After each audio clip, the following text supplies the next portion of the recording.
a spell on you. Do what you do, do what I do, yeah.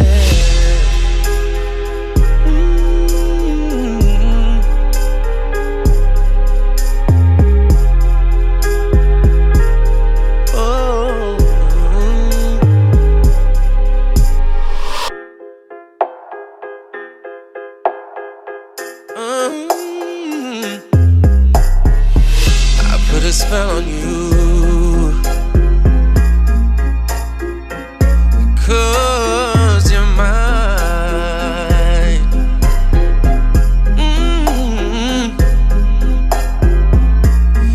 You better stop doing the things you do.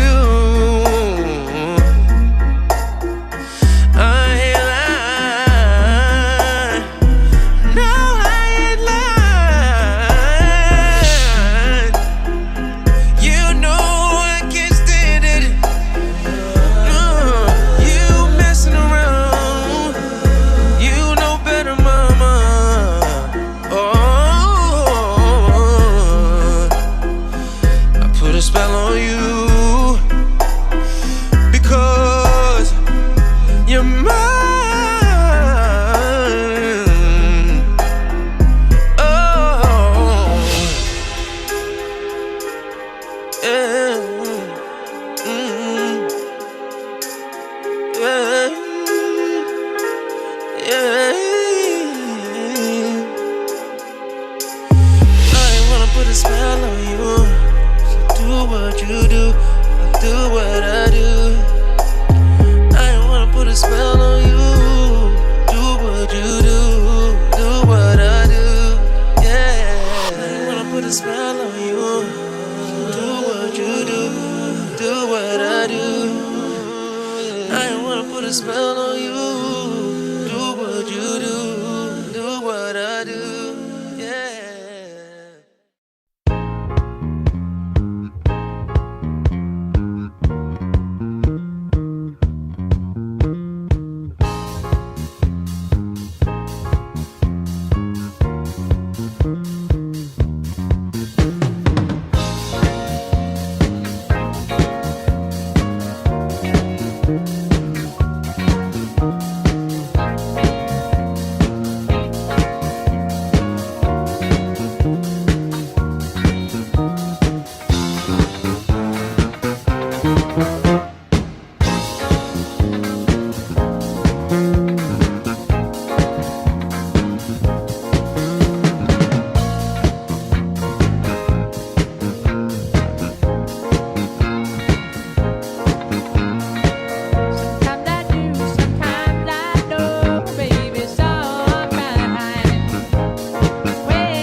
Damn.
país, sangre nativo y europeo mi raíz.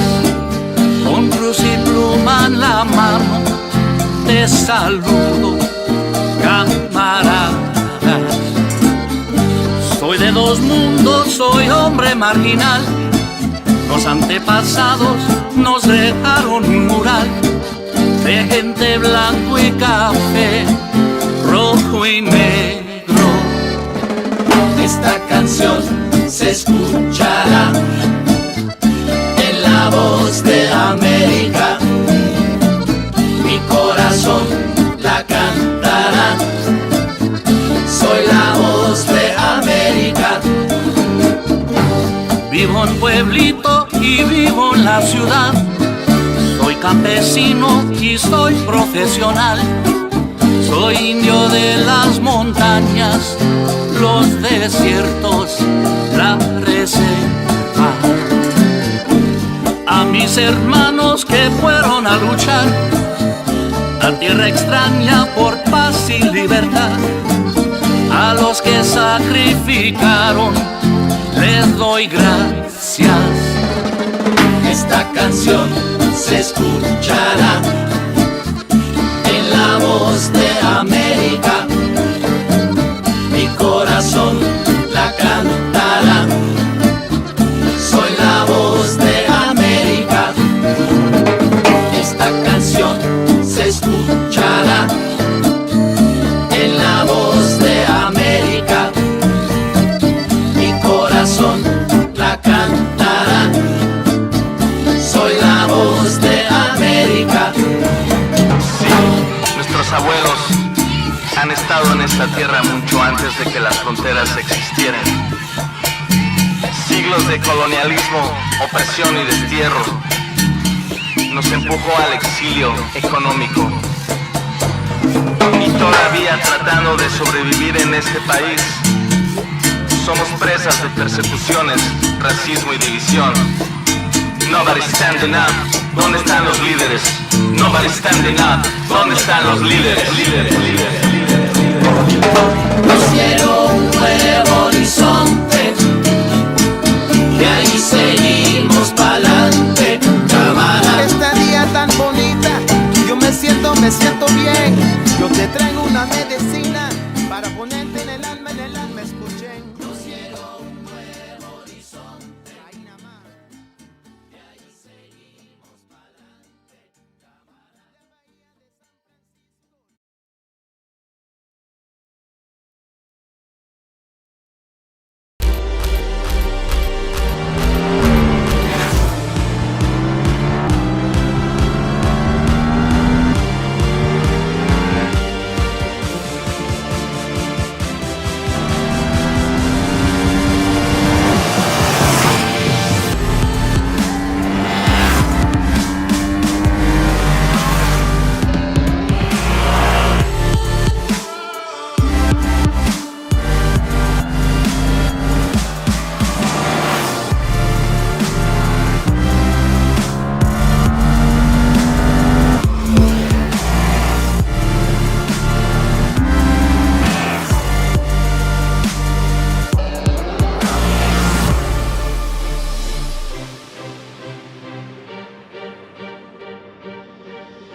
Electricity. It moved us forward. And now it's here once again, to inspire us, so we can move freely, get inspired, and create new ideas. The Kia EV6, inspiring every journey. Kia, movement that inspires.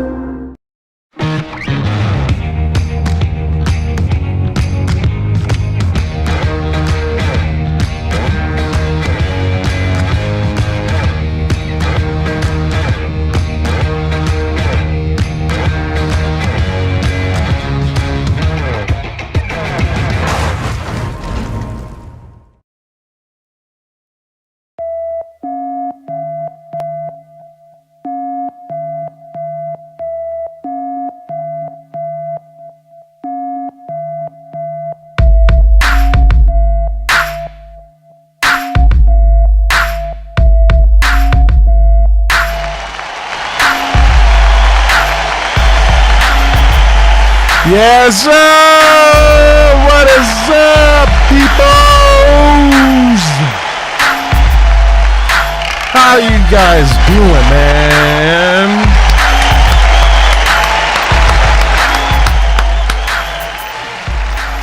What's good, everybody? How you guys doing? My name is Keyse, and as you all know, if you're watching, this is the Keyse Review.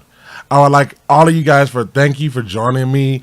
Especially I know the Laker game was on. I know a couple of people like Kevin said he's watched the game and me, so I really appreciate it. I even got the game on myself on my TV right now because it sucks when you try to hold like a consistent time and then you want to watch something and you got to stream. So I'll be peeking back and forth watching the game. Hopefully everybody you pretty much doing good today. If you guys are watching me for the first time, I appreciate it. At the bottom of your screen, go ahead and hit the subscription button and then hit the bell notification. It will let you know every time I go live. If you're also watching the video, everybody can do me a favor and hit the like button, please. If you can, go on your phone, your computer, whatever. Hit the like button right down below. That helps me out on the YouTube channel, all that good stuff right there. Anyway, what's going on, everybody? How y'all doing? Let's get some hand claps. You know what I'm saying? Let me turn this sound like it's distorting just a little bit. Let's click down the volume just a tip. Okay, we got a few cool stuff to announce today. Stuff to go over. We got the Apple Mac Pro rumors, guys. So we are hearing, not much information, but there's a little bit of tidbits about what could be coming as far as the new processor is concerned. We have the PlayStation 5 outselling the Xbox Series consoles 2-1 officially, guys. Yes. We also going to go to our first bike news of TKR live. We are going to go Yamaha unveil the new YZF R7. They unveiled that, so we're going to talk a little bit about that. We also have Kia Motors has unveiled their EV6 platform. We talked about the EV6 GT, where we know that EV is a platform for Kia. And we're going to end it off with Ford unveils their new Lightning F-150, guys. So we're going to be definitely talking about some of that. Cool. So let's get started, guys. So we're going to go ahead with the news. And let's go to the next screen. We're going to start off with Apple. So there's been some rumors out there about the new chip that's been going on. They call it the multiple things right now. They're calling it the M1X. They call it the M2 chips. The M chips is Apple's new chips. And why is my video not playing? That is weird. Why is my video not playing? It doesn't like me.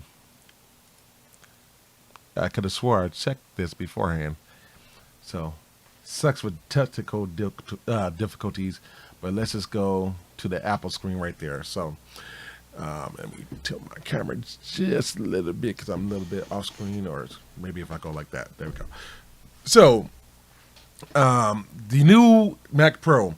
So, we know the Mac Pro is Apple's workstation. It's their professional workstation where it's all out. It's not cheap. They usually start about, I think the new one started about $3,000-$4,000. This past generation, they use Intel chips.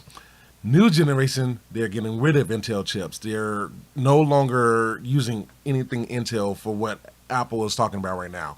So basically what they're saying is that these new M1 chips are going to be more powerful than anything Intel has supplied them. Not to say it's going to be more powerful than Intel's new chips, because I didn't put the notes so much on this. We're probably talking about it in the future week if I can get to it.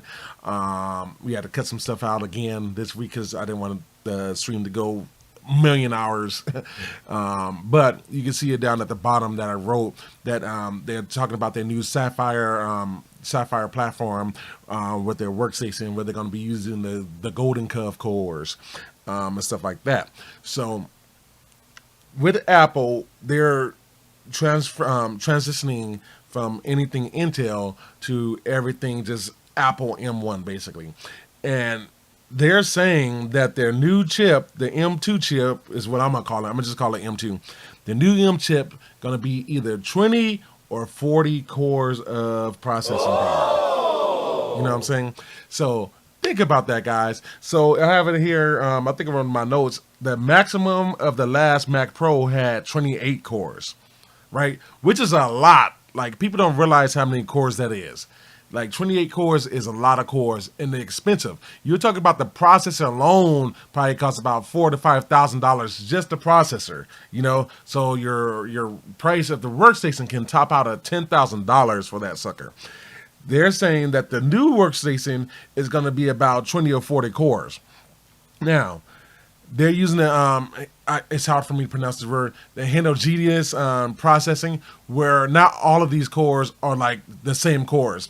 So basically what they said is that they have the cores that's called Jade, which is J2C, and 4C dies, which will be comprised of either 20 or 40 computing cores, and the chips will contain 16 cores or 32 high performance cores built into the chip, depending on if you're doing, you know, high processing power. And then they'll have either 4 to 8 cores of efficiency cores.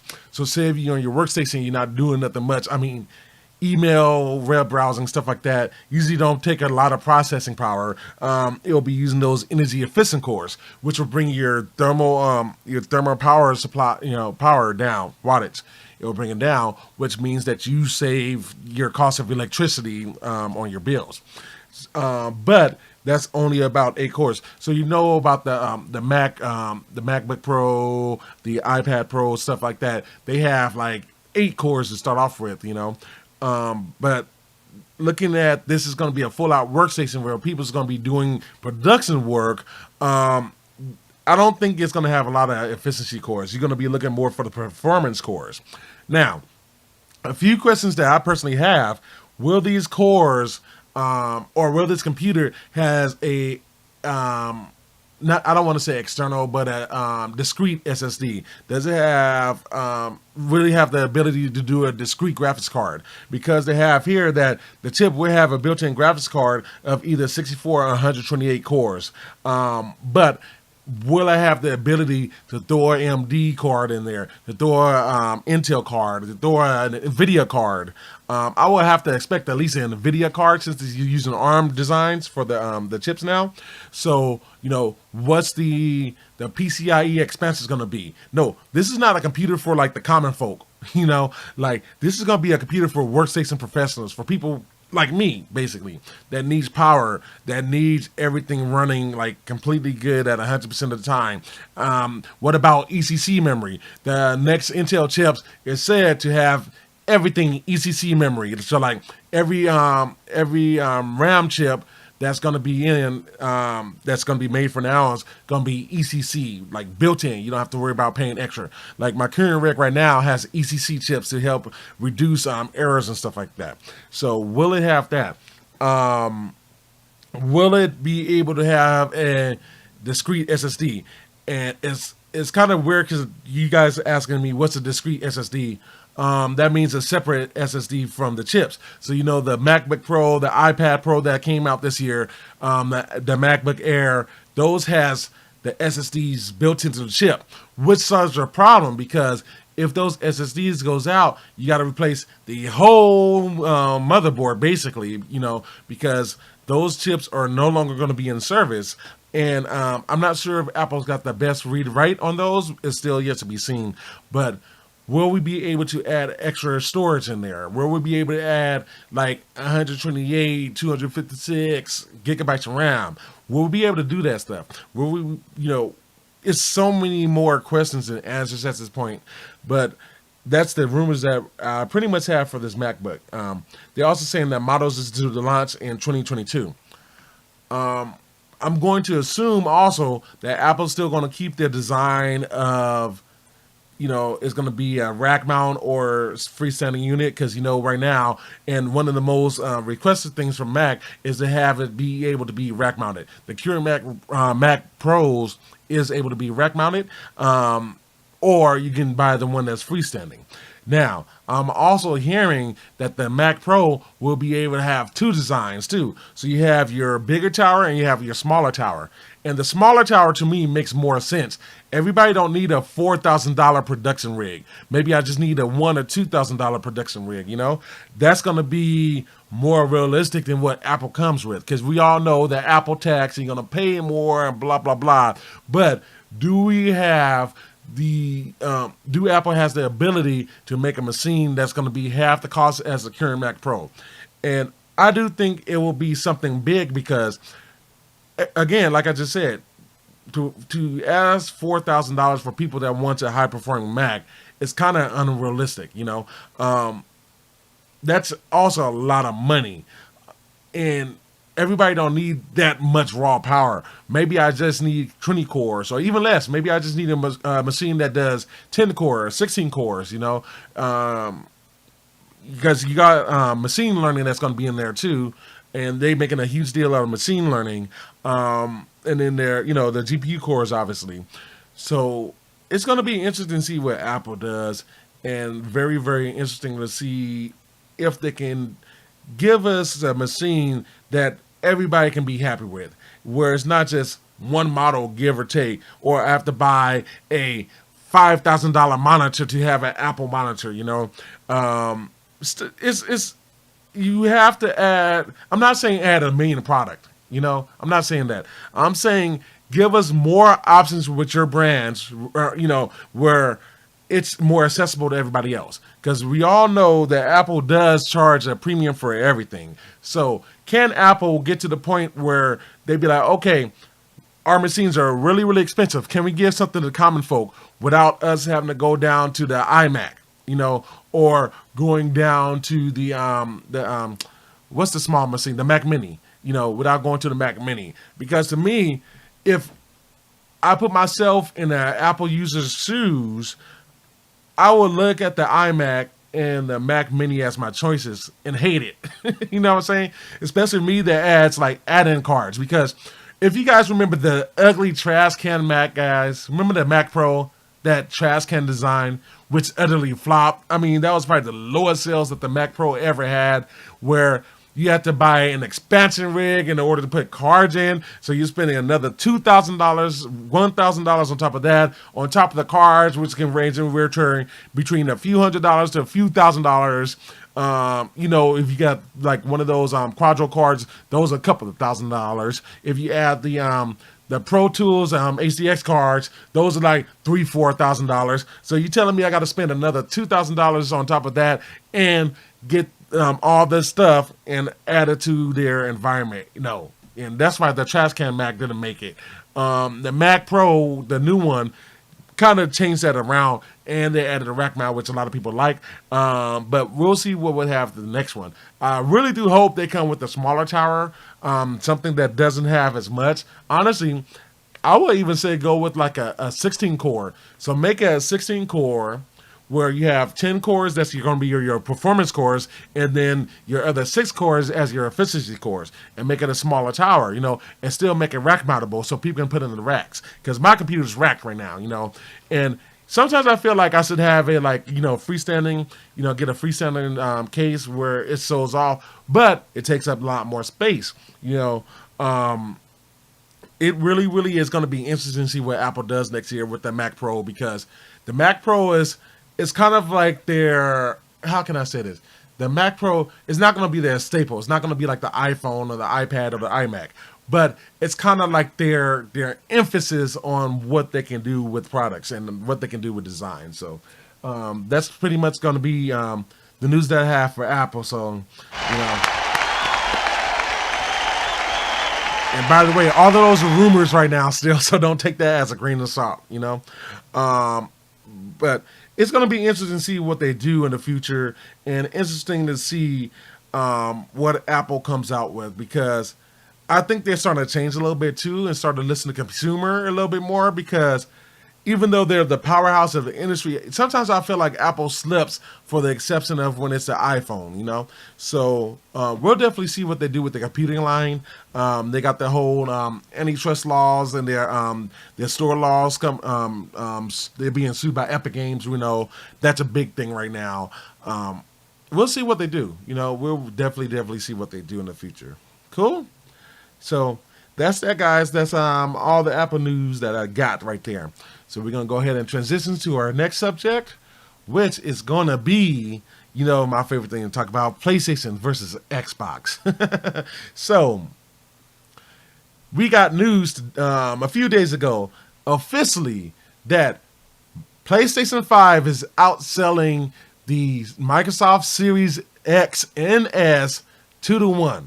So pretty much what's going on is you have the PlayStation 5 selling at almost 3 million units so far in 2021, and the Xbox Series X and S that's selling about, what I have in my notes, 1.3 million consoles so far this year. So that's just about double. I was hanging out with my friend. You guys know him. He's been on the show a couple of times. David McClam. You know, he's part of the Dayward Crime with his daughter Geneva. You know, I saw him the PlayStation the other day, and he was just saying, man, there's some stuff that, especially this DualSense controller, I mean, nothing else can replicate that. And it's true. I mean, everybody's saying that, oh, the DualSense is a gimmick and it's not going to be cool. But I've even said it, guys. I even thought of saying this, that the DualSense is not going to replicate you walking on metal. But for somehow, some way, it does replicate you walking on metal and stuff like that. And I don't know when I change from transaction why this blocks off sometime. Give me my PowerPoint back, please. Click that. So, it's just another reason to prove, you know, with all the naysayers and everybody talking that, oh, we're not going to buy a PlayStation because it does have backwards compatibility. We're not going to buy a PlayStation because it's not as good online as it is as the Xbox. We're not going to buy a PlayStation because it does have Game Pass. Okay. And you guys are still buying it. You guys are not that much worried about Game Pass right now, and you guys don't care about backwards compatibility because the PlayStation 5 is outselling every system right now except for the Nintendo Switch, which has sold almost 6 million so far in 2021. But as far as new consoles, with all the restrictions and stuff like that, is outpacing any other consoles, basically, especially the Series X and S. I don't see, you know, I don't know why people talk. And you can call me a fanboy if you want, but when you look at systems like the PlayStation 5, and you look at systems like the Xbox Series X, first of all, it's the design. Hate it or love it, you guys already know that the PlayStation 5 has a very, very ambitious design. You know what I'm saying? The DualSense, let me get my DualSense. The DualSense right here has a very, very ambitious design. I love this controller. This controller, first of all, is bigger, you know, and it's way better for my hands than even the DualShock 4. The haptic feedbacks, I mean, I can't get enough of that. And again, walking on different surfaces, it does feel, well, not 100%, but close to feeling like you're walking on those surfaces. I mean, and even in Returnal, where you can feel the rain hit your suit, and it just feels like it's coming across the whole controller, not just like left to right or like mono like the DualShock 4. The adaptive triggers, I mean, to be able to pull on it and have resistance on certain games. Or like Returnal, where it's almost like two different functions, where you pull it halfway and you have your regular aim, and then pull it all the way for your special. Stuff like that. And I'm hearing Ratchet & Clank is going to get even crazier than that for the DualSense, you know. And the design of the PS5, I just love the design. The stuff it comes out with. It has Wi-Fi 6. The Xbox Series doesn't have Wi-Fi 6, you know. The PlayStation 5 has a faster and more powerful SSD and controller. A lot of people just says SSD, but we got to remember the controller is where the real magic happens for storage devices. it's just better. It's just better than the Xbox, you know. And I'm not saying that the Xbox Series sucks. It doesn't. The Xbox Series is a great system. It's just not as good as PlayStation. Sony's the market leader. The PlayStation is the market leader for games, guys. I don't care what system you're looking at, what company you're looking at. Sony is the market leader. The market moves when Sony moves. Nothing happens until Sony does it. You guys can do everything and anything in your power to be like, oh, this system's better, that system's better. But nothing happens until PlayStation happens. Do you guys remember the system, the Google Stadia? And it was just supposed to blast all the consoles right now. The Series X, the PlayStation 5, right? It was supposed to blow away everything. Cloud gaming is where it at. Where's the Google Stadium right now? You know? What about the NVIDIA Shield? Anybody remember the NVIDIA Shield? What happened with that? You know? It's nowhere. Right? Nowhere. But analysts about a couple of years ago said that we won't be playing consoles right now. Console gaming is going to go to slow. Do you know the demand that we have, especially for the PlayStation 5, the demand that's out there right now? I still got friends trying to get a PS5. I got family trying to get PS5s right now. You know, there's a big demand for the freaking charging station, guys. Like, it's hard to get a charging station for your controllers. Like, that's how wild it is for the demand right now. It's crazy. It's really crazy that what's happening with this stuff. And I can only imagine how much more that we'll have PlayStations out there if they didn't have supply restrictions. You know, if we didn't have the pandemic happening. They could have been at probably 15 million consoles sold right now, to be honest with you. The PlayStation is selling very well.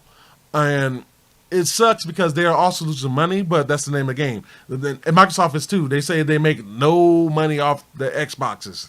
Like, probably less than Sony even. This is really satisfying to kind of see the PlayStation doing so well right now. And to see all the good stuff that's happening with it. I mean, we're talking about it's got to be about 8 million systems now. It's really got to, because we was at 7.8 million at the end of March. Guys, we don't know. And it's funny too, because before I get to the other point, do you know that most games that's cross-platform actually performs better on the PS5 than it does the Xbox Series X?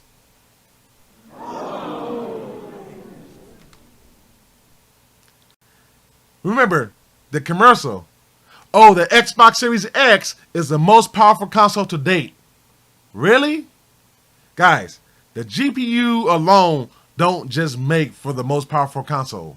You know, does it make a very powerful console? Yes. But that's not all, guys. You got to worry about your CPU. You got to worry about your I/O. The thing is, if I can't get the data to the GPU in time, then it's not going to matter how powerful that GPU is. You know, because if I can't load in the RAM and get to the GPU and CPU, it's not going to matter at all. The PlayStation SSD, take Resident Evil, which I need to talk about actually one day. Let's talk about the new Resident Evil Village. Load times. Xbox 360, 8-9 seconds. The PS5, under 2 seconds loading time. And that's not that significant, I understand. But guys, imagine how much faster I can get to playing the game. You know, how much faster am I able to load stuff? VR, I'm going to try to do a video of VR soon. It's not going to be part of live. It's going to be another video. And I know I've been slacking in my videos because I've been so busy. Even after this, I got to go and do some other stuff and get paper signed and stuff like that. I'm always busy 24/7. It doesn't stop for me. But, you know, how much more powerful is the PS5 as a whole than the Xbox Series X even, with that SSD, you know, with that I/O, with all their tricks and stuff like that they have. How much more next gen is the PS5 when you're dealing with the DualSense control instead of the Xbox Series X controller? You know, people are like, oh, well, I could play any Xbox controller from the Xbox 360 all the way up to the Xbox Series X on the Xbox Series X and S, right? Okay, that's cute. I have a DualSense. And the DualSense is changing a lot of people's minds. I've had a couple of buddies play the PS5, and trust me, it changed their mind. There's nothing on the market like the DualSense. PC gamers, ooh, I can hit a button and turn around and Call of Duty in 0.5 seconds. That's cute. You ain't got the DualSense. You know what I'm saying? You got the boring keyboard and mouse. How long have you had the keyboard and mouse? And don't get me wrong, I love my keyboard and mouse. I have the Logitech Ego keyboard, which is nice. It's it curves up. This keyboard, see, it's curved, so it's especially if you're on a long amount of time, it curves. And then the mouse, which is actually a little trackbar that I'm using, and again, it's ergo, so I can do that, and it adjusts like 30 degrees or so it's a lot better for my wrist. I love mouse and keyboards. Why would I want a mouse and keyboard playing Call of Duty? Because doing this is not as natural as doing this when I'm playing a game. You know what I'm saying? And with the lag time and stuff like that with the PS5, which is great, and PC could be greater a little bit, and yeah, you can do 120 frames. But guys, our TVs are not doing more than 60 for the most part. Some TVs can do 120 frames. My TV can do 120 frames. But you can't get this experience on PC. You can't get this experience on the Xbox Series X. And I know it sounds like I'm talking about them, but it's just that Sony puts in the work. I was telling somebody the other day, I think I was telling David, that the secret weapon is Mark Cerny. If Sony didn't have Mark Cerny, actually, Mark Cerny went up to PlayStation, went up to Sony and be like, hey, you're going to hire me. So basically, he hired himself. But imagine if Sony didn't have Mark Cerny running the PlayStation brand right now for design and architects. We wouldn't have none of this conversation. Xbox probably would be the top system, but we got a Mark Cerny. You know what I'm saying? We have that great engineering design teams from Sony Japan, that thinks about the design and thermal power and the heat sinks and stuff like that, and DualSense. We have Mark Cerny. Mark Cerny is a developer himself. He makes games, and the thing was, they went to some of the most vocal developers and like, what do you guys want out of the system? I've said it before and I said it again, guys. Microsoft and Nintendo, they make games. Sony makes experiences. There's a difference. You know what I'm saying? When you plug in a PlayStation 5, there's a difference between a PlayStation 5 game, especially if you're talking about their first party, a PlayStation 5 game versus a Nintendo and a Microsoft game. You play Mario. Let's face it, guys. Mario has been done over and over again. And yes, Nintendo's cast crowd, but it's almost the same game, guys. Sony, the one thing about Sony, too, aside from the hardware, is their ability to grow and raise and nurture developers. Unlike Microsoft, unlike Nintendo. Sony also have access to their motion pictures line. Sony is one of the biggest developers for movies right now, guys. They're one of the top 3, I believe. So they can tap all those resources to their video games as well. So is it a surprise to me that Sony's outselling Microsoft game systems 2-1 right now? No, not at all. It's a better system, period. What was the case with the PS4? It was a better system. How about the PS3? And Xbox fans will get butthurt about this, but the PS3 was still the better and the more powerful system. We're not even going to talk about the PS2. We're not going to talk about the PS2. We all know about the PS2, number one selling console in the history of the planet. Nobody's better than the PS2. Let me see if we have some comments here. I know I kind of ran on a little rant. PS5 is king, Kevin says. We have PS5 now. Yeah, and here's the thing. People don't realize we have PS Now. Now, let me talk about this. Thank you, Kevin, for mentioning that. So, everybody talking about Game Pass, right? Do you know Microsoft take away games on Game Pass, just like Netflix does for Netflix? They take movies out, you might look it up one day it's there and another day it's not there. PS Now has not removed any games. None. Not at all. and you can still download them games onto the system, just like Game Pass. Just because they're not marketed, and that's one problem I always have with Sony. Sometimes they don't market, but when you get PS Now and you get the games, you can always download those games and stuff, and they don't go nowhere. Now I know somebody's probably going to come up to me and say, Marquise, well, what happened with the PS3 and the PS Vita stores that they was discontinuing? Okay, whatever. Those are older systems, especially the PS3 case. But if I get a subscription to PS Now and download a game, Sony hasn't taken down really any games that I know of. Microsoft already has. PS Now has triple the amount of games as Microsoft Game Pass. Microsoft Game Pass got about 120 games. I believe PS Now has about 300 games right now, guys. So my mom said you definitely are busy. Yeah, I'm always busy. Kevin says, preach. I'm trying to, man. I'm trying to. Then he said, leave Mario alone. Hey, Mario is cool for the kids, man. I like Mario for the kids. We let the kids play Mario. But when Uncle Keyse want to play something, it's going to be The Last of Us. It's going to be Returnal. It's going to be God of War. It's going to be Uncharted. It's going to be Gran Turismo and Horizon. NBA 2K, Call of Duty. Those are the games I'm going to play, guys. Because no matter what everybody say, the parents buy the game system for the kids. But when the adults want to buy a game system, screw them kids. No, I'm just playing, guys. But, you're going to buy what you buy, and you're going to put the money into it, right? You're not going to be worried about Mario. Well, maybe some people. But you're not going to be that much worried about Mario when you got games like God of War and Horizon out there. We got Ratchet and Clank. Okay, let's put that one. Ratchet and Clank is for the kids as well. We got Ratchet and Clank, guys. If you guys like Returnal, if you played Returnal, they're saying that Ratchet and Clank, wait till you see Ratchet and Clank. And we all know how Ratchet and Clank looks right now. I can only imagine how it is with the DualSense control. And they say it's going to be right now the best exclusive on the PlayStation that's going to really, really take advantage of the SSD on the PS5. Guys, Returnal's awesome. Returnal's load times is awesome.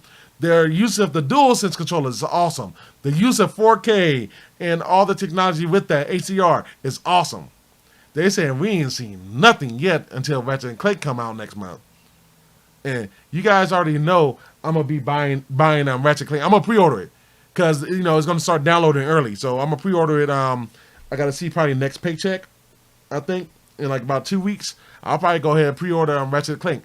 I know that's gonna be a day one game right there. And Kevin says we've had PS Now longer than the Game Pass. Yes, we have because I was an alpha, not the beta, the alpha tester for PS Now when it came out. When I was playing Sonic, Sonic 1, Sonic 3, I think, Sonic and Knuckles. There was, I think they had Final Fight on there, which is like a Nintendo/arcade game, and Sega Genesis games. They had those games on there. So even though the PS5 ain't got backwards compatibility, get PS Now. Guess what you got? Backwards compatibility. There you go. You're welcome. You're welcome. Tristan Metal. Who was talking about Tristan Metal on my Facebook a couple of weeks ago? I think it was Arthur. Yes. Thank you, Kevin. Kevin coming with the smoke. Hand clap for Kevin coming up with the juice today, baby. So, Eric, Tristan Williams has said, let's go Lakers. Yeah, let's go Lakers. I've been kind of peeking at the commercial right now. If I'm doing this, I'm peeking at the score. But, yes. Kevin's right, man. You got Tristan Metal. You ain't got that on any other system. You got Horizon. You might can get that on PC. Death Stranding. A lot of people are sleeping on Death Stranding. I am telling you, if you haven't had a chance to play Death Stranding, play Death Stranding, guys. What about Detroit? Have anybody played Detroit Beyond Human? Guys, if you haven't played Detroit Beyond Human, you are sleeping, guys. You are sleeping. Guys, I think on the PlayStation Collection it's free only if you got a PS5 right now. Download that mug, man. Download Detroit. Great game, man. Great game. Again, it's an experience. And to get the best experience, you can only get it on PlayStation, Abe Outworld Soulstorm, like I was telling David. He was like, wow, I got that for the PlayStation Game of the Month. So I only have to pay my regular PlayStation subscription, which is already paid, $60, whatever it is. Got it for free, basically. Just for the price of subscription, as long as I own my subscription. And people's like, well, that gets you get rid of the games. It doesn't play anymore after you get rid of the subscription. Well, so does Game Pass. You stop paying for Game Pass, guess what? You ain't got none of them games. When you get those subscription games, you do not own them at all. It's basically a lease. And as soon as you stop that lease, you don't have access to those games no more because you don't own them. That's why I don't mind paying some money for games, guys, because if I want in a year or two, go back, I want to play this game, or I never finished this game, I have the choice. I don't have to be worried about locked into a subscription, So, yeah, I didn't mean to rant that long on that subject, but, and then Kevin brought up some good points on that, too. But that's what it is, guys. That's really, really what it is with the PlayStation versus the Xbox. Now, Microsoft's talking about they're going to come with the fire. Microsoft's going to be coming out with Bethesda and the E3 this year, which is going to be next month, actually, I believe. I got to get the E3 times. I got to start getting that because I think it's soon. I think it's within the next couple of weeks. But, they're going to have a Microsoft/Bethesda showcase for the Xbox. And there's going to be some exclusive games. I'm hearing Starfield, which is a game they're bragging about. It's going to be exclusive. But everybody acting like that game's going to come in a couple months. No. Jason Schroeder went online and said, hey, this game's not going to be ready till maybe the fall of 2022 at the earliest, 2023. And this is what, like, one of the streamers I watch, MBG, who goes on YouTube a lot of times, where he was saying that I'm sick of waiting for games. I'm sick of Microsoft promising games that I may not get soon, Guys, how many exclusives have we had? I went over this last week. How many exclusives have we had for PlayStation already? Dark Souls, Miles Morales, Returnal, Ratchet & Clank coming out soon. Heck, throw in Astrobots, where you use the controller. Throw in the Astrobots to come in free for the purchase of a PS5. Throw that in there as an exclusive too, right? Might as well. Soul Search, Abe's Oddworld. Throw that in there as exclusive too. You know what I'm saying? I don't want to I don't want to combat these people no more. So Lakers down. Let's see. Kevin says 45-53. Suns up at the half. Yeah, that's not much. I'm not worried about it. They win one, they win. I give the Suns 2 games, by the way. I think it's gonna go 6 games. I think this series is gonna go. I'm gonna say 6.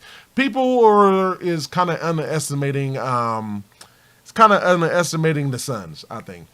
Do I think the Lakers still gonna win? Yes, but they underestimating the Suns. So maybe I'll do a podcast one day just on sports. Ready for my uncle, Big Bry, to get his stuff up. He slacking right now. He talking about he want to do podcasting. He's slacking, man. I'm ready for him so I can be on his.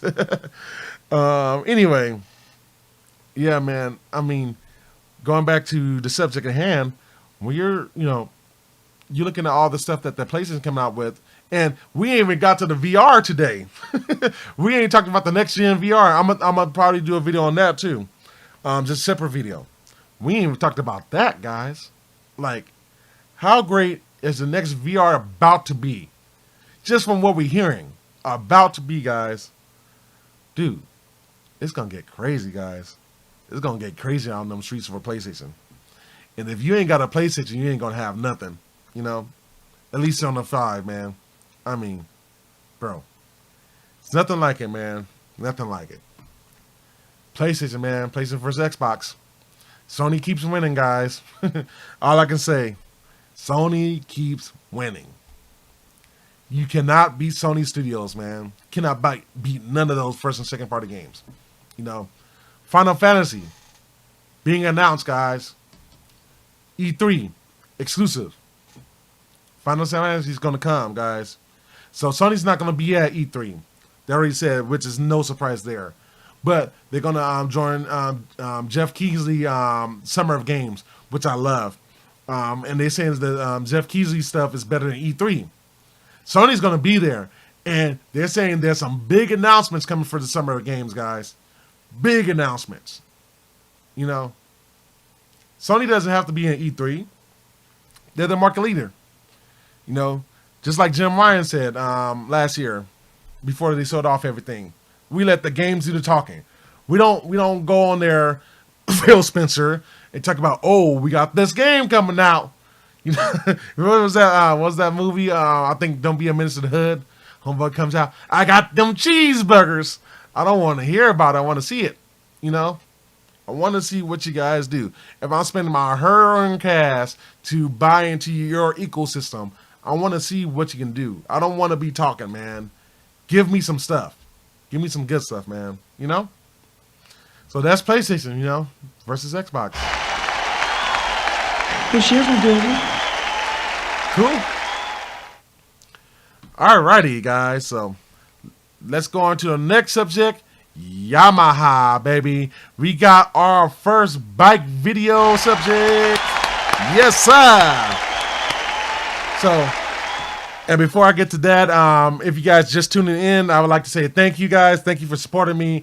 If you do me a favor, make sure you hit the like button right there below on the video. It helps me a lot on YouTube, please. So go ahead and hit that. Also, if you're new to the channel, hit the subscribe and then hit the bell notifications, and that will let you know whenever I go live, upload videos, etc., etc. So if you guys can do that for me, I'll greatly appreciate it. But anyway, this is the first time we had some bike news. I've been always wanting to do some bike news. We just never have nothing significant with bike news. And we finally got a little something, man. So we're going to go ahead and we're going to play a video, and we'll be back. Enjoy, guys.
Yes, sir, baby. How y'all like that? Oops, I accidentally hit the calculator button on the keyboard. Get out of here. I gotta get back to my stuff here. But yeah, guys, we got that Yamaha bike, man. That thing look nice, don't it?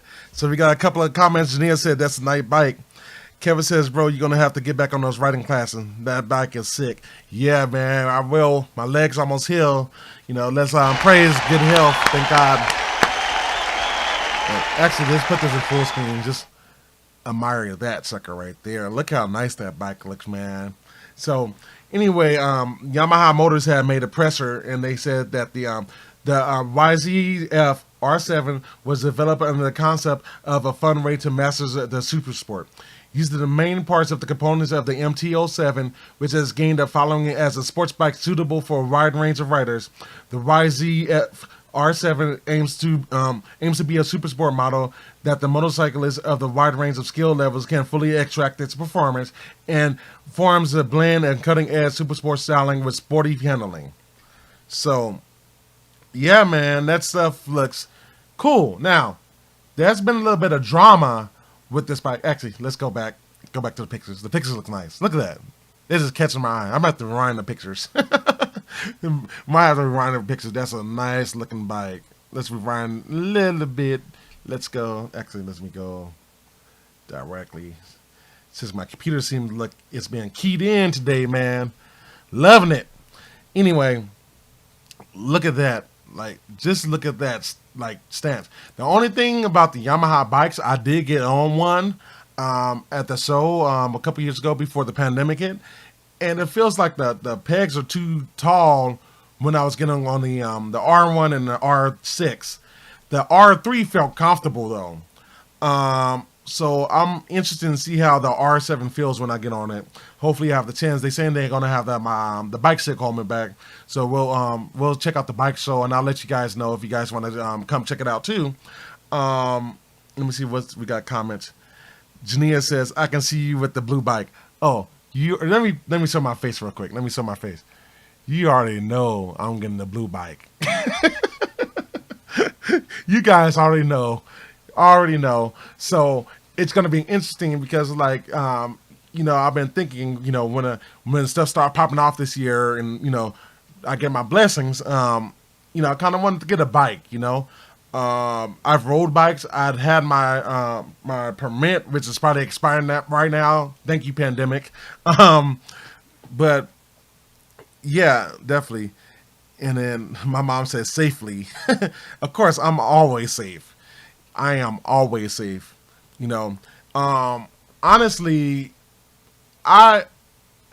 it would have been nice for it to be a requirement for everybody to at least get on a bike, like just like a first couple of things, because to me, get on a bike makes you more aware of bikes when you're driving a car, honestly. And I think people are not aware when they're even driving because they don't know how to drive. It makes you a lot more aware to a bike. So me, when I'm driving now, I'm a lot more aware just instantly. Like, I know when a bike coming up on me, I know, okay, I can't do this, I can't do that. It makes me a safer driver actually as well. Kevin says you can adjust the pegs though. Yeah, and that would have been one of the questions, if I can adjust the pegs. But we'll see, man. We'll see. This is a nice bike.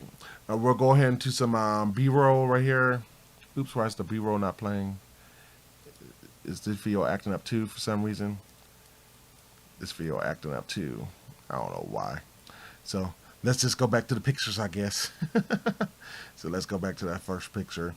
But yeah, so basically some of the key features on this bike, they said easy to use CP2 engine, 2-cylinder, was the same as the MT-07, which they call a naked bike. It's, Street Fighter, a lot of bikers like to call it, right? With modified ratios. So they're saying that the engine's the same, but it has a different amount of ratios. Now, there's been controversy with this bike because it's like, well, Yamaha got rid of the R6 and got the R7, which is supposed to replace it, quote unquote, and it's not going to be as powerful. It's not going to have the 4-cylinder engine. It's only got a it's a 4-stroke, but it's only got a 2-cylinder engine. But to me, the R6 is more of a race bike. It's a very, very powerful bike. I think that bike is like 120 horses, which for a bike is a lot. I know for cars that seem like a lot, but you got to think of the car. You're only carrying a fraction of the weight. A car, you talk about, 3,000, 4,000 pound car, which is like a 600-700 pound bike. If that. I think these bikes are like 4, 5, 600 pounds. So to put like 100, 120 horsepower on this bike, that's a lot of horsepower. And if you see, like, I like this new instrument cluster. Like, look how nice that instrument cluster look, guys. Like, that thing looks nice, man. That looks so, so nice, right? And then you see the brakes. I want to say they use Brembros and stuff like that. And then they have the adjustment knobs, as you can see right there. Stuff like that. it looks nice. It really, really does look nice, guys. Anyway, some more specs. They have the assist and slipper clutch. So with the with bikes, you can slip the clutch. So you don't have to be 100% off the clutch to shift. For those of you that don't ride or are interested in riding, the clutch is actually going to be your left hand. So it's going to be like if you rode a bike and this is like one of your brakes, that's not a brake. That's actually going to be your clutch. Your right hand is going to be one of the brakes, and your right foot's going to be the brake. So you have that. They say a lightweight frame with tuned rigid balance. So they made the frame a lot more rigid. Inverted front suspensions and model specific rear suspension. So they revamped that suspension from the R line onto this bike. It's got a sporty ride position. So, it'll be nice to get a good ride position, because I don't want to be like full tuck. So if you guys see the riders, and actually you can see them in that video, they're like kind of full tuck. I want to have the option to ride like this or ride tuck when I want to, Stylish in inheriting R Series DNA, so you can tell the bike does look like an R Series bike. So if you guys, let's go back to the picture. It's like all this right here, that's R Series. If you look at the R1 and the R6, it looks, the styling looks just like it. That especially, this is what I really like about the bike, is that front. I really, really like that front of the bike, man. It just looks so sexy, I just hope I can, it's not too small. So you have that. You have the quick shift system, which you can shift fast. So for those of you that don't know, you actually shift with your left foot. You go up and down the shift. Smooth clutchless system upshift as an add-on, so you don't even need to hit the clutch, basically. That full LCD instrumentation, which they also say is like a high contrast negative display, which, I mean, that thing looks nice. I love the instrumentation cluster on it, and a radio master cylinder. So yeah, man, I mean, they added some nice stuff to this bike. And then going back to the whole R6 versus R7 argument, a lot of people say, oh, well, they shouldn't have put this as a replacement. I don't think the R7 is meant to be a replacement of the R6, because just think about if you're looking at the line of Yamaha bikes, right? So the R1 is a litter back, right? A 1-liter bike, and that's their most powerful bike. That one's almost like 200 horsepower, right?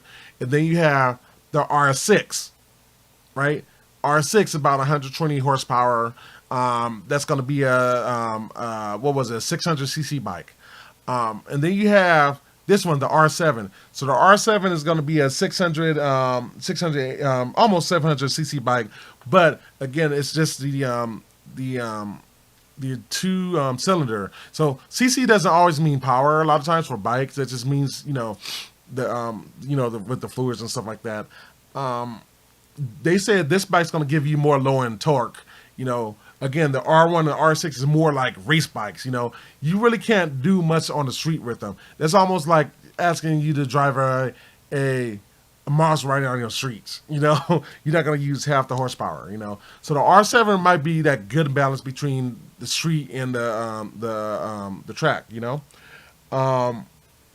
then like I said, you got the full instrumentation cluster and all that good stuff. So that's pretty much all the stuff on this bike in a nutshell.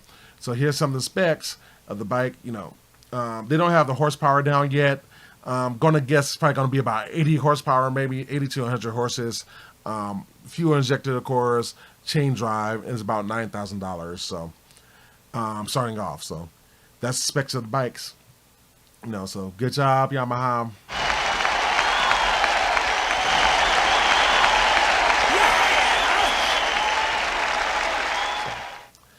That's Yamaha, man. Good stuff. Getting some good stuff, guys.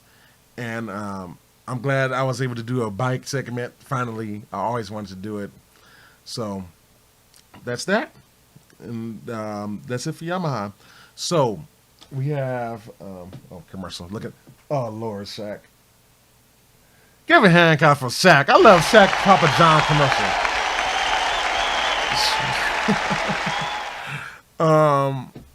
Yeah, man. So good stuff from Yamaha. I'm hoping to have a chance to check out the bike, So now here's something else I would like to check out. And wait, why did my thing go?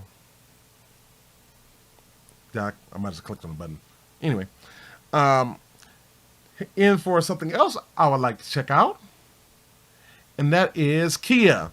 So, Kia has been coming out with stuff. We actually did do a segment a few weeks ago of their EV6 GT. We now have information on their GT line. They did a commercial. They did a showcase this week. I think it was at Times Square of their new EV6 platform. So EV6 is going to be a whole platform into itself. We will be seeing a lot of stuff from that, and we have some video on it. So let me see. Let me go. Yeah. So we got some video on it. So we'll go ahead and showcase that right now. So go ahead and enjoy. Maker Kia brought the energy back to Times Square with a 42-screen takeover, coordinating over 150 videos to reveal its new electric CUV. EV6 is Kia's first dedicated electric vehicle. An electric crossover with the sportiness of a fastback, the utility of an SUV, and the technology of a luxury vehicle. Kia is targeting 300 miles of range for some EV6 models, depending on conditions, with a battery that can charge from 10 to 80% in under 18 minutes. Kia says the EV6 also marks the launch of a new brand direction, which takes on a future-focused, high-tech attitude. By focusing on personal EVs and all new types of mobility in a truly sustainable way, we will deliver choices to customers like they have never had before. The automaker chose New York because of the state's $700 million commitment to build more than 50,000 EV charging stations. And with 11 electric-powered vehicles coming in the next 5 years, Kia looks to be as committed as the Big Apple. We will start sales of EV6 with 1,500 first edition models.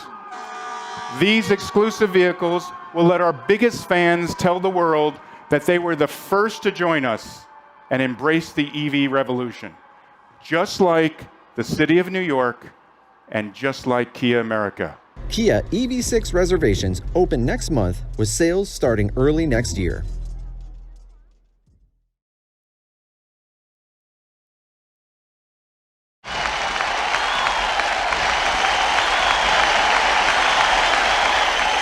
Yeah, baby.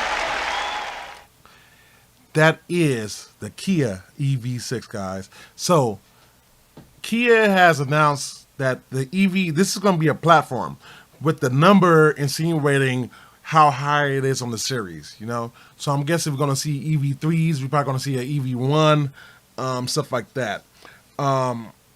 So basically, this vehicle right here, so not the GT that I sold last month, but this vehicle is going to be the first EV that Kia launched. Excuse me. It's going to be the first battery that EV launched, or what they call the battery electric vehicle, or BEV. This is part of their Plan S strategy, with the conditions that they're going to release 11 new EVs by the year 2026. And they also said that EV will be following the car, the numbers will be following the car position in the lineup. So just like I talked about how you're going to get the EV6, we're probably going to see like a 3 or 4 or something like that. And they said that the EV platform will offer jaw-dropping performance, high-tech cues, ultra-fast charging times, an estimate of 300-mile battery range of RD electric vehicle, RD electric range, or AER, vehicle to load functionality, flat floor interior. So you're noticing with all these electric vehicles, we're hearing a lot about a flat floor. You don't see the humps. You don't have to worry about the engines and stuff like that, An advanced driver assistance system, or ADAS, connectivity and safety. So a lot of stuff they're adding on to here. And as you're seeing right here, which everybody is starting to do a lot with EVs, is the ability to plug in like movie screens and microwaves and stuff like this, to the car now without an inverter, or it's got a built-in inverter. Let me see what we got. Kevin says, I like the new logo. Yeah, the new logo is pretty cool, man. Pretty cool. As they announced, this thing can charge up over 200 miles between about 10 and 18 minutes in that time. Or I'm sorry, Within a few minutes, it will charge from 10 to 80%, you know, in about 20 minutes.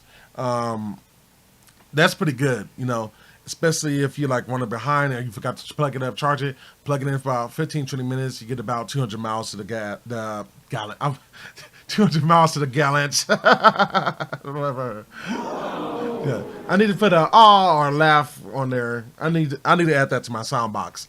But yeah,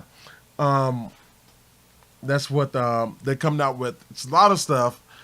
This going to be their second EV of the line. First one out. They're saying that the GT is going to be coming out later in 2022. This vehicle should be coming out this year, actually. So we'll go ahead and post some stuff that the president and CEO has said of Kia America, which is Sang Yoon. He has said the EV6 marks a new and transformative era in Kia electrification. This innovation crossover leverages the many benefits of its advanced platforms to offer a level of technological excitement and convenience that will provide a superior ownership experience. So Kia is basically saying that you're not going to get the experience too many other places, you know. You can see the dash. I love the dash, guys. I really do love the dash. And I didn't like the steering wheel at first, but it's kind of growing on me. You know, we'll see how it looks. But Kia vehicles looks nice. I mean, I think what started changing the game for me was the Optima. The Optima really started to make it look nice, you know. Let me see. Jania says, okay, Kia, we see you. And Michelle says, I like the door handles. Yeah, you're going to start seeing them slimmer door handles and door handles kind of merging into the doors, kind of like the whole Tesla style stuff. We're going to see that more often. And you see right there, there's the parking knob, which I hate, guys. I like the shifter, but I know EV doesn't have a transmission, so, you know, I'm going to have to start living with it. But you know, you see there, you got the USB ports. That's the roof right there with those panoramic glass screens right there. Those suede seats. The seats looks real nice, man. This is a beautiful car, guys. This really is a beautiful car. Hatchback, you see the flat four. You don't have no humps or nothing like that. Usually the middle, you know, the center console usually have a little bit. You don't have that. There's the battery right there, as you guys see, and the motor right below it, the cover on top of that. So you got some nice stuff for here, guys. You really do. There's some storage space right there. So you see they put the charger right there in the front. So that's going to be right there on top of all the motor and everything like that, trunk space, because this is going to be a hatchback as well. Stuff like that. But anyway, we'll get to some specs while I'm rambling. The EV6 will launch early 2022. So the EV will launch early 2022 in all 50 states, while the GT variant will launch late 2022. And this would be they will have a first edition of the EV6, so it will be limited to 1,500 units and will be starting pre-orders on June 3rd. The styling of the standard design may have exterior detail in which black rear arches will be fully packaged. They also announced that they're going to have augmented reality heads-up display on the windshields. So, you know, on the windshield, it will actually show your speed and other information and stuff like that. Remote start parking assist. So you know where you go on your phone and you press a button and it backs up or do whatever it does into a parking space. It will have that. It will have a wide sunroof, which you see 20-inch wheels, premium 14 speakers Meridian audio system, a 2-year subscription to SiriusXM, and it will have a dual motor, all-wheel drive, and 77.4 kilowatt-hour battery. So it's got some pretty impressive stuff right there. And then as far as the other designs, they will have stuff like the digital Tiger Grill, which you see. Oh, there's the augmented reality. There it goes right there. You see that GPS right there. You see that, guys? That looks cool, right? That's on the windshield, by the way. So you don't even have to look down at your. You don't even have to look down on the digital glaze cluster, or whatever they like to call it now. Anyway, they have the headlamps offers sequential dynamic light patterns, plus interior door handles, high rear deck serves as a spoiler. So you see that back, how it kind of goes up a little bit. That's like a spoiler basically for them. Gives you a little downforce. Cross car rear light cluster. Real size will be available in 19, 20, or 21 inches. So some pretty cool stuff. They also have here that they're going to offer different models. So, the top model is going to have 576 horsepower. So the rear wheel drive will have 58 kilowatt hour battery with the 160 kilowatt rear motor, which uses 167 horsepower. The rear wheel drive with the 77.4 kilowatt hour battery, which will also have a 160 kilowatt hour motor, but have 218 horsepower, and the all wheel drive, which will have 313 horsepower with that same 77 hour kilowatt hour battery, and did addition to the 70 kilowatt front motor. And they can do an estimated 0 to 60 performance in 5.1 seconds. So pretty fast, guys, for an EV. So this will compete against a lot of the top end sports cars, basically. Don't want to look at that. And it will be available beginning in 2022, and the GT in late 2022. The regular version the GT would be able to do 0 to 60 in less than 3.5 seconds, by the way. And the batteries are expected 300-mile range, most likely. And then they have the charging system. So they talk a lot about the charging system. So you have a 400-volt and an 800-volt DC charging, which works on speeds ranging from 50 kilowatts to 350 kilowatts. So I'm going to guess the 10 to 80% is going to be on the 350 kilowatt. 800-volt fast charging charges from a 350 kilowatt hour charger allows nearly 70 miles. So check this out: 70 miles added in less than 5 minutes, and then up to 210 miles added in under 18 minutes. It does have an onboard charger for level 2 charging from 10 to 100% in less than 7 hours, 10 minutes, and that's a 240 volt AC at 40 amps for the largest 77.4 kilowatt hour battery versions. So charge 10 to 100% in 7 hours. And an innovative vehicle-to-load functionality makes EV6 a powerful source on wheels to support everything from computers to home improvement projects to camping and tailgating. Electricity flows from a high-efficient, high-energy battery to an integrated circuit control unit, providing about 1,900 watts of power in electrical applications, devices, tools, and recreational equipment. And then that stuff includes like 110-volt power outlet located in the socket of the front of the second row of the seat base. Adaptive draw power from the external charge port. And then from a fully charged power vehicle can be used for 36 hours or more consecutively. And the EV6 charging to vehicle is at 1.1 kilowatts, equivalent to a 110-volt charger. So, a lot of stuff right there that they have. A lot of cool stuff, guys, and I've been saying it, guys, if you buy a new vehicle today, it might be your last gasoline engine vehicle, because the EVs are coming, man. And I'm even starting to see, I might have talked about it last week, but I'm even starting to see chargers on the streets, like, how you park on the streets with the parking meters? Like, I'm seeing chargers like that for EVs. Like, that's crazy. So I've been telling people, I believe they already got the infrastructure and stuff already figured out. It's just going to be slowly but gradually rolling out over the course of now to 2025. And we're going to start to see that, So, a lot of great stuff. Kia has their platform. They're all in on EV. Just a lot of car companies and stuff like that. So, yeah, that's that, guys. That's Kia, What drives you, right? Kia, baby.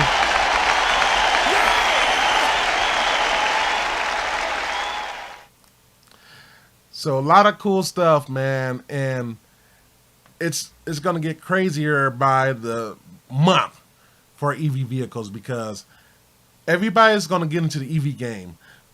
We got my favorite company so far, Lucid Motors.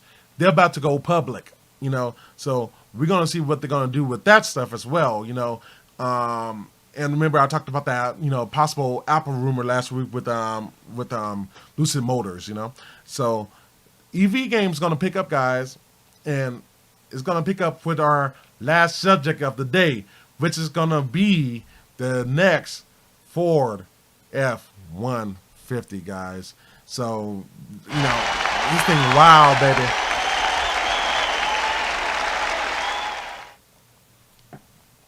So this has been rumors since last year when Ford had their event where they started to have hybrid trucks and stuff like that.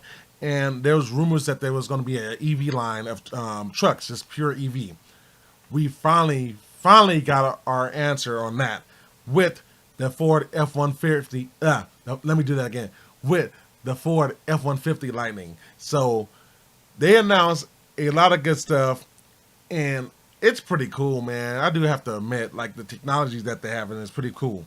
So enough about me talking about it. Let's go ahead and watch this video, guys. Enjoy.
Yes, sir. That is the new 2022 Ford F-150 Lightning. And actually, let me go full screen on that. It looks pretty nice. It looks nice. I love, if anything, I love the logo right there. You know what I'm saying? I really, really do like the logo of that truck. You can see right here, President Biden made a visit to the Ford warehouses, and they had him check out the new truck. He actually drove this. I should have put the video on there. Homeboy was getting it at his age. Biden's what, 76, 77, or something like that. And that dude like hit that gas like the Secret Service guy everything was hanging on for dear life. But anyway, this is the Ford F-150 Lightning. You can see what the battery is. You can see the motors front and back. You know, I think these EVs are gonna really, really benefit from not having a transmission anymore, guys. And like some of you guys have said, like you know, you like the front trunk. You know, Jania said that it looks real nice. Yeah, this thing is made for work and play. And then you see in one of the videos how it says you can charge your house. So like if the power goes off, you can keep your house powered with the car. That's something that we've seen originally from Lucid Motors. So we're starting to see a lot of companies copy that, being able to power the house from the battery. Which to me, if you got money for this stuff, you might as well just have the battery directly connected to your house, so you don't have to worry about plugging in your car. Kevin says, "No, what? It can power your house. Take my money." Yeah, that can. I want to say the EV6 we just seen can. Has the ability to. The Lucid Motors definitely can. They was the first one with that idea, as far as I know. The only thing I don't like is this. I don't like the screen being like horizontal like that. I like the vertical screen.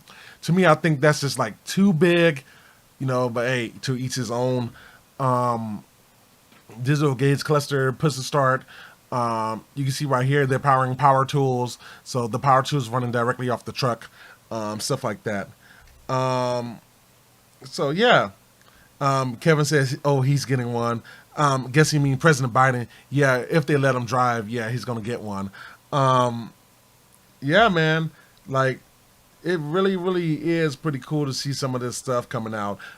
Here's some of the specs that they have. I'll read them off for you guys looking at the video. So it has either 426 or 563 horsepower, about 775 pound-foot of torque, over-the-air updates. So you don't have to take this to the dealership to update it. It would be able to do over-the-air updates. It has the Ford Pass app, which will allow you to do a lot of stuff. So you guys see how they use on that one video as a key. We're going to be seeing that a lot more, guys, where your cell phone is going to be your key now, which, I mean, makes sense, especially with this ultra wideband technology that's going to be implemented in the smart devices now. We're going to have Blue Cruise hands-free driving, which that will be basically where you can let go of the steering wheel and it drives itself, basically. Let's see, Tristan Williams says, love the iPad screen. It's not an iPad screen, though. It's not an iPad, so let's not get that confused. The people are going to be trying to tear it apart and break it. Kevin said, yeah, it's a clunky screen. Yeah, I'd rather it be horizontal. I like the way that Lucid Motor did theirs, because they do have a screen kind of like that, but it's not that big, and it's kind of down deeper. It's not like the center of the focus like this one is. I like the way that Lucid Motors does it, which they're going to have a UI unveiling this week, so we'll be talking about that next week. Anyway, going back, so they have a 15.5-inch touchscreen. It's going to have voice command, so you can control it with your voice, cloud-connected navigation, wireless Apple CarPlay, wireless Android Auto. So if you have your smart devices and you can connect with them through wireless, it will do that stuff wirelessly, so you don't have to plug it into a USB cable, if you don't want. It also has the new Sync 4A and integrated Amazon Alexa. So Amazon Alexa is probably going to do a lot of the voice command stuff.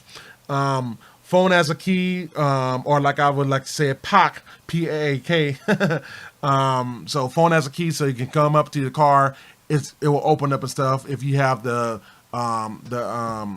compatible phone with it. Pro Power Onboard, which you see everybody powering up their device and stuff. Dual inboard motors, 4x4, so it's 4-wheel drive. 18-inch wheels. It can carry 2,000 pounds of payload or 10,000 pound towing capacity. So if you're towing a boat, this guy can tow a boat. And on the that will be on the XLT models and the Lariat models with the extended range battery and the Max Trailer tow package. 230 or 300 mile range batteries, and the price of this sucker is going to be about $40,000, which is a pretty good price, guys. $40,000. So, oops, I forgot to do all my text bubbles, and I have the notes right here too. So, actually, no, this is going after, so I'm not late. I thought I was late, so this comes next. But yeah, so that's what it has. We'll put up the specs at the end too. So, basically, what Ford says, for both Ford and America American auto industry, the F-150 Lightning represents a defining moment as when progressing towards a zero emissions, digitally connected future. This was said by Bill Ford, by the way, who's the executive chair of Ford Motors Company. He says the F-150s is America's best-selling truck for 44 years, the backbone of work across the country, and the trusted icon for generations of customers. We are now revolutionizing it for a new generation.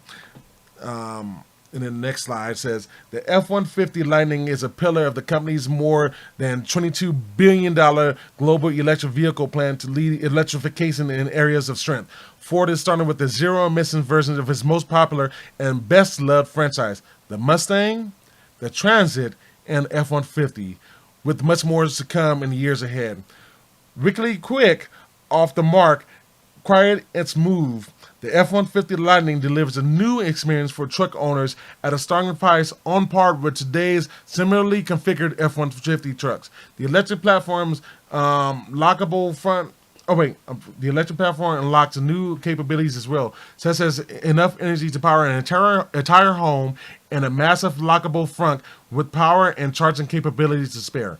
Ford would deploy a standard over-the-air software update called Ford Power Ups to improve the technology experience, add new features and fixes without trips to the dealerships, which I'm sure a lot of people love. So, give a hand clap to trips not going to the dealerships. So, now, this vehicle has already surpassed 20,000, guys. 20,000 reservations already within the first, they unveiled it Thursday. Within the first 4 days of it being sold, guys. That's impressive. You know what I'm saying? That's impressive, guys. Like I said, America's truck, right? Even though I'm not a Ford guy, they really pulling the staple on this truck. And it's going to be very, very interesting to see where they go from here. Because as you see with a lot of the instrumentation cluster, being able to use your phone as a key, powering up your electronics. If your electric grid goes down, you can plug in your car to power up your home. Stuff like that, A lot of cool stuff. You can go off-roading with it, as you can see in this video right here. What's that? Ooh, Kobe. Sorry. I know this TV is a distraction to me right now. I'm watching back and forth, let's go Lakers. You can see there's no actual grill in these vehicles no more. A trend that we're going to continue to see as EV doesn't need a radiator to cool this stuff down. They do have liquid cooling and stuff like that still in there, but doesn't need a full-out radiator anymore for the most part, as far as I understand. You can see those independent suspensions right there as well. We're seeing trucks, guys, so we talked about the endurance trucks, and we talked about the which is not like the truck for GM yet, which is the Hummer EV, but you can just see that Ford's really, really coming out with, we're coming and we're going to be one of the ones on top of this industry as far as electric truck vehicles. And it's going to be a significant role in history, guys. We're experiencing history right now with a lot of these new EVs, man. And it's to the point where we have no choice but to pay attention to this stuff, guys. We have no choice but to look towards these as a possible future purchase, Still a lot of questions, How do we go and get repairs for the vehicle? Excuse me. What about charging? Charging for the house if I live in an apartment building, Stuff like that. So we still got some stuff to consider. But a lot of great stuff's coming from these technologies. Flat 4, we won't have to worry about our foot being crunched up in the back seat because there's tire hoops and all that good stuff. Range, we still got to work on a little bit more range. I think Lucid Motors is doing the best with that 500-mile range. I mean, that 500 miles is going to be insane. I can't wait. I would like to see those more in trucks, especially. I would like to start seeing trucks do 600 and 700-mile range for some of this stuff. And if we get to that point, that's going to be amazing. Yeah, so, and the price, starting off at $40,000, guys, that's not bad at all. Really, hand clap to that. Yes, sir. Like really, hand claps to the price. You see, it's on a boat. You guys know I want to start, riding or driving boats. So you got the boat stuff right there, trailers. You can see the trailer stuff. So yeah, man, it's really really amazing. Really really is to see these EV vehicles coming out basically out of nowhere and start doing stuff. Let's put up the specs too, because I didn't put up the specs here. So here's some of the specs of the trucks. As you see right there, all the stuff I just mentioned. The horsepower, the torque, over-the-air updates, wireless CarPlay, wireless Android Auto. That's going to be big right there. You don't have to get an aftermarket radio, which you can't fit in here anyway until they come out with parts. But you don't need an aftermarket radio to get those features now. You got sync, for better for worse. I don't like sync personally, but if people like sync, you got sync on there. New generation of it. Forward pass, forward back controls your car. Phone as a key. The dual inboard motors. It's going to be a 4x4. You can carry up to 10,000 pounds with the max trailer tow package. And the price. Starting off at $40,000 with the mid-level XLT starts around $53,000. That's truck prices, guys. That's right there at truck prices. Like, that's great pricing, guys. That's not $80,000, not $100,000. Starting out for $40,000 with mid-level models coming out at $53,000. Like, that's really, really good prices, guys. Let me see. Kevin says Lakers can't pull ahead. Yeah, it's 14 points. They still got 10 minutes. They might can do something. Come on, Caruso. There we go. Caruso, baby. Yeah. 12 points. But anyway, going back to the subject. I mean, these vehicles, these EV guys, like, it really, really has changed my mind in this past couple of years about EV vehicles. Because I was like, man, I will never own an EV vehicles. Now I'm looking, salivating at the moment to own EV vehicles. And it's funny because we was talking about how, getting rid of manuals was bad and this and that and the other. EVs are making case, guys. There's no manual on EVs. There's no transmission to shift. You don't have a transmission in them. It's just a motor, So, and they have instantaneous torque. So meaning as soon as you hit the pedal, there's torque all the way until it starts dropping off, basically.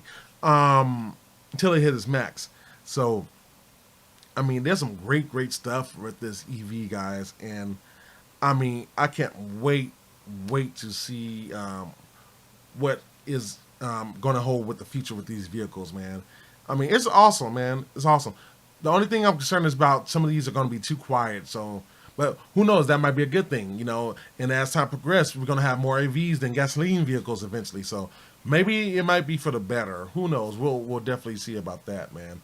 But that's what I got. That's our last subject of the day. That's Ford, baby. Good stuff. Good stuff, man.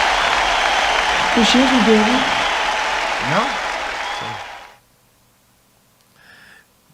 And on that note, that's our podcast of the day, guys.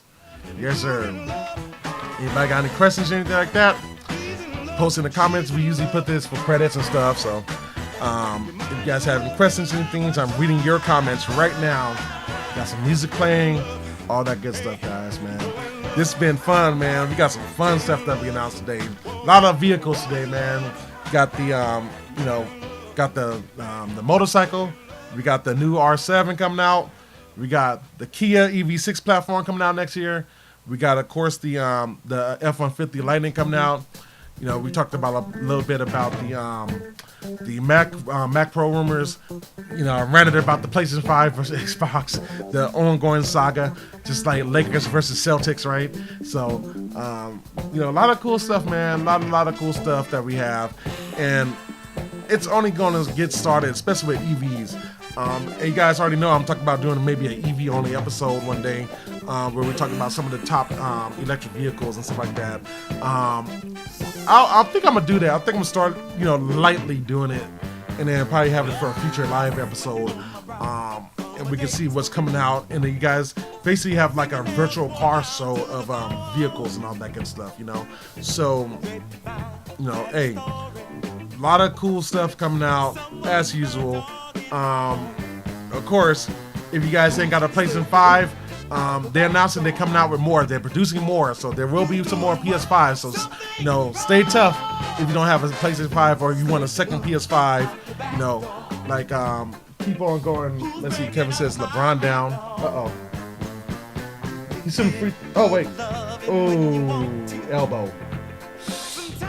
Oh, they pushed him. Oh. Oh snap! I'm gonna have to rewind that. Okay.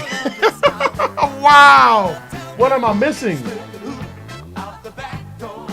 That was Chris Paul, his best friend. Wow! Dang! Don't trust your friends sometime, guys. Jeez. Oh man, I'm gonna have to watch that. Yeah, sorry about that, guys.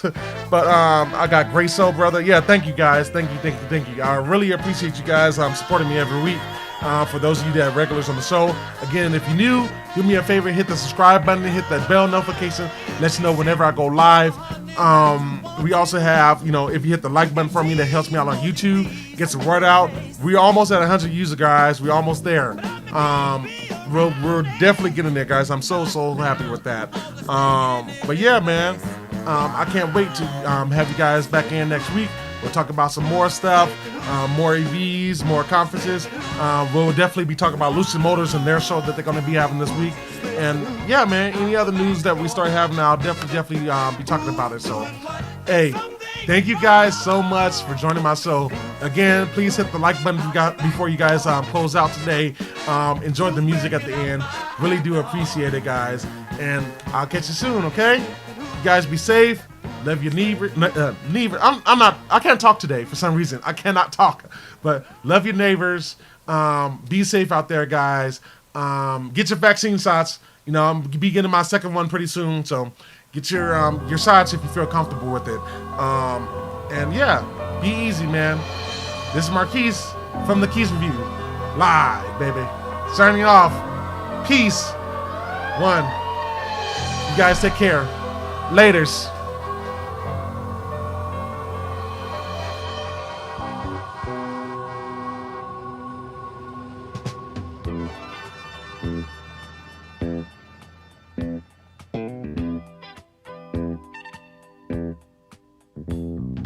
Growing up in the city, you know the streets like the back of your hand. Making it in the city, doing it the best way you can. Gambling with your life, racing with time, justify the things you do, you must pay the price. Little boy grows up to become a man. He reflects the things he sees and what he wants to be. City life, living that city life. City life, living that city life.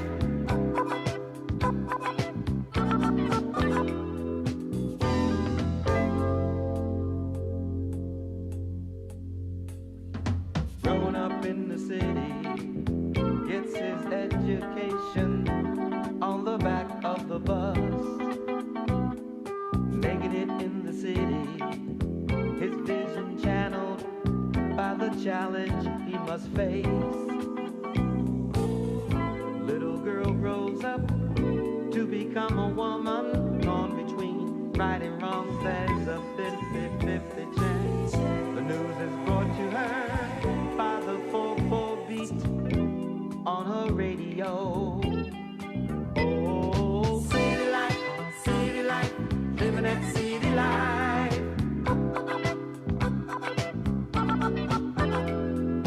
City life, living that city life.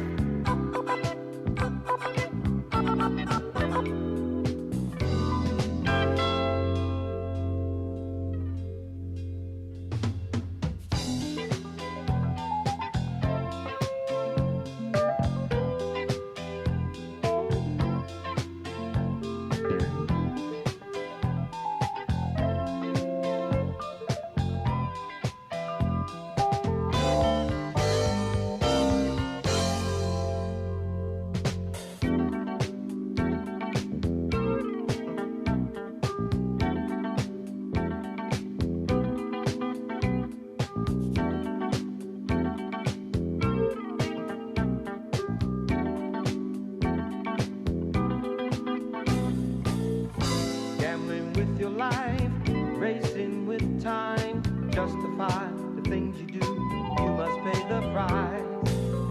A little boy grows up to become a man. He reflects the things he sees and what he wants to be. Oh, city life, living that city life. City life, living that city life.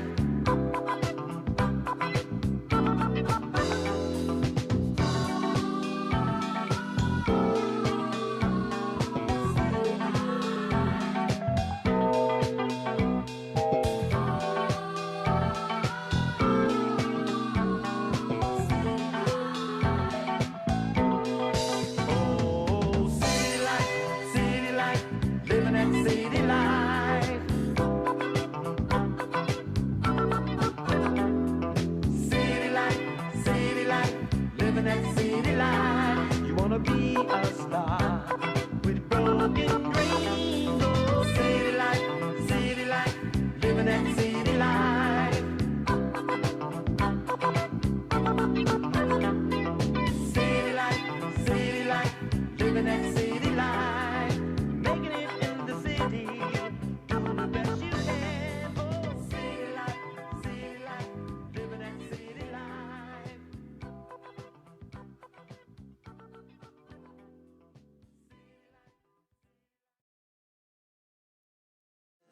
Put a spell on you. Do what you do. Do what I do. I wanna put a spell on you. Do what you do. Do what I do. Yeah.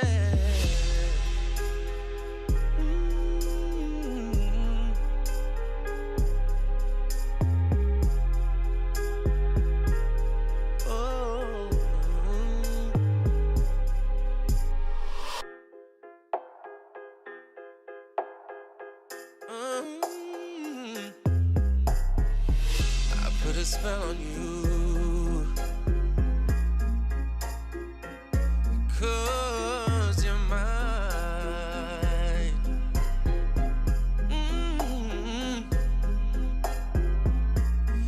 You better stop doing the things you do.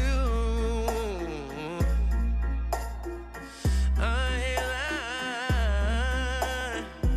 No, I ain't lying.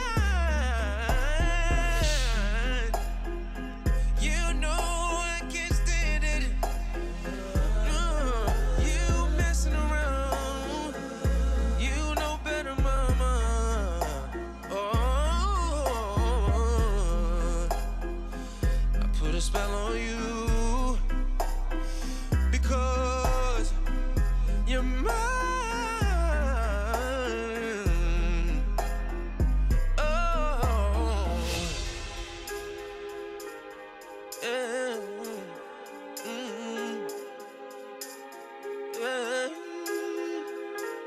Yeah. I wanna put a spell on you. So do what you do. I'll do what I do. I wanna put a spell on you. Do what you do. Do what I do. Yeah. I wanna put a spell on you. Do what you do. Do what I do. I wanna put a spell on you. Do what you do. Do what I do. Yeah.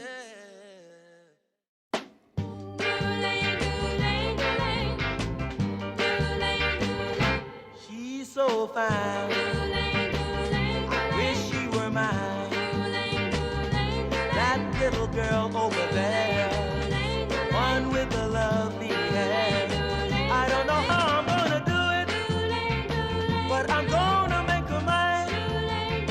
If it takes me forever, it's just a matter of time.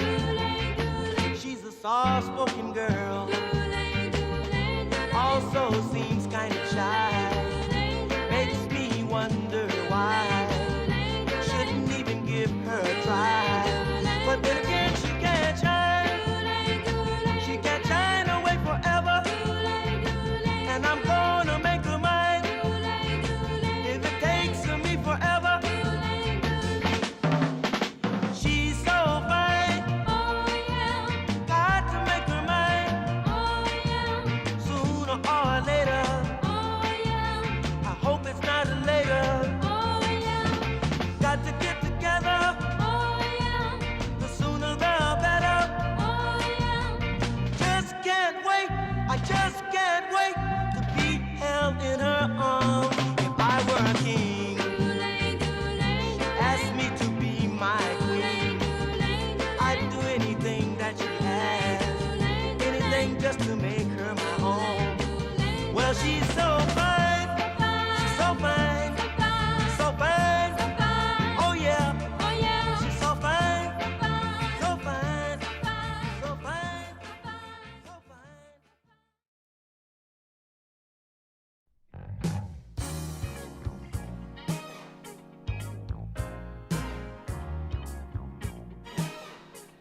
search